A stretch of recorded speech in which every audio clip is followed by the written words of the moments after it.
So I just looked up the Roger case. Talked to somebody from TMZ. I'm a big star, you know what I'm saying?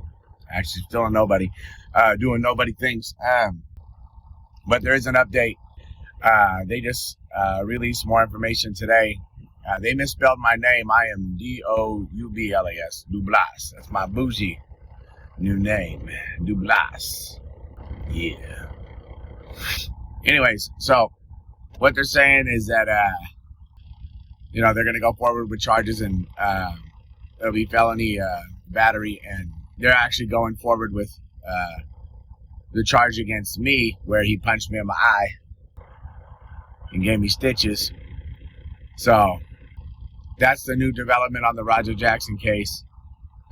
Again, if you get invited to a wrestling event and you're live streaming everything, don't preemptively state that you're going to commit a crime and then go commit a crime. He has yet to apologize. Some of the things that are bothering me, making me a little, as time's gone on, plenty of time to calm down, everything simmer down. Trying to make the most of it, trying to make the best energy I can out of this. But it's still very frustrating, the fact that, he hasn't even apologized.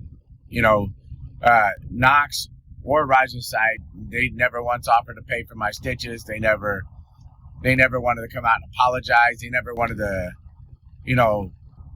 reach out to the families where the kids who saw that,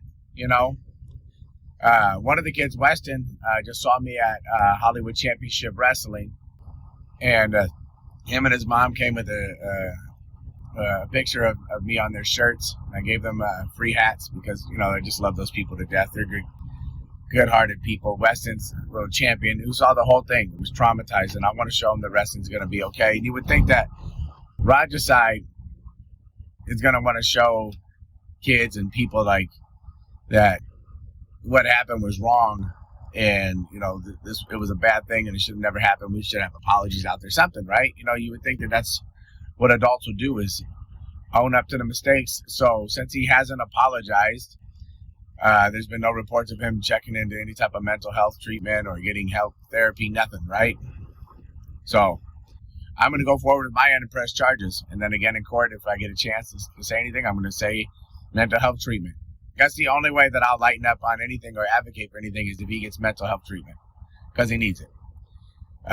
A man having his mom taken from him like he had is scary. I mean, I was talking to Chris Masters this week, and we were just talking about stuff. He asked me some questions. Of course, he was curious. And I was just saying, if I lost my mom at that age, I don't know what I would do. Even if I lost my mom now, it's like an emotional regulation, you know what I mean? I couldn't fathom living without. So, I really do hope that he gets therapy and help, and gets the best possible outcome he could get if he actually goes out seeking it. You know what I mean? If he doesn't, if he just thinks that was a cool thing to do, he wants to live by that, then he gets what he gets, right? But if he actually shows remorse, sorrow, and comes out and apologizes, and he does the things that he needs for self-work, and he puts his best foot forward, then, you could always hope that the best possible outcome for him would be, a lower jail sentence and some mental health treatment, lots of mental health treatment, and to maybe become like an advocate for people that have pent-up trauma and anger. But if he doesn't come out and he doesn't want to push to better himself or do anything like that, or even apologize and own his mistakes, then, there's no hope for somebody like that. You can only help people that want to help themselves, right? And I can't want help to be there for him if he doesn't want that for himself. That would be foolish of me on my part. So that's the update. You'll see me in the court records. They misspelled my name, Doublas. I will be I don't know the court terms. I've never, not a big court guy. I will be the one pressing charges for him punching me in my eyeball, and I happen to get stitches. So if Knox or him want to pay for my stitches, that'd be great. I've been saying it. That's a nice medical bill I'd want back in my wallet. You know, I got T-shirts to make. I can go make some more hats and give them out. I love to give away free merchandise to the fans and stuff like that. Yeah, just be fun to do. Anyways, that's the update on Roger Jackson. I went to Best Buy, and the guys from Best Buy recognized me. And they also said that they asked Rampage not to film in there. And I said, can you guys tell Rampage when you come in there that this is my Best Buy now?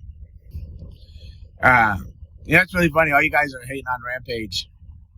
I know we're talking about his son now, and it's nothing to do with him, but he gets brought up on this a lot. But everybody at the Best Buy said he was a gentleman and nothing but good energy out of him. So, like, if you don't know him personally, don't cast evil dispersions or, you know, say terrible things about him. Like, I could talk about Roger because I had to deal with him in person, but I still didn't know the backstory on him. That's why I'm advocating for mental health treatment and all the other stuff, because once you find out a little bit more, you're like, ooh, this guy's got some issues, you know? I don't know Rampage. Don't care to know him. But, you know, this is a Roger thing, so let's focus on Roger. Don't be bringing up any more hate. Let's let the healing start to happen now, the court case and all that stuff's going to go on. And then Stu is going to have a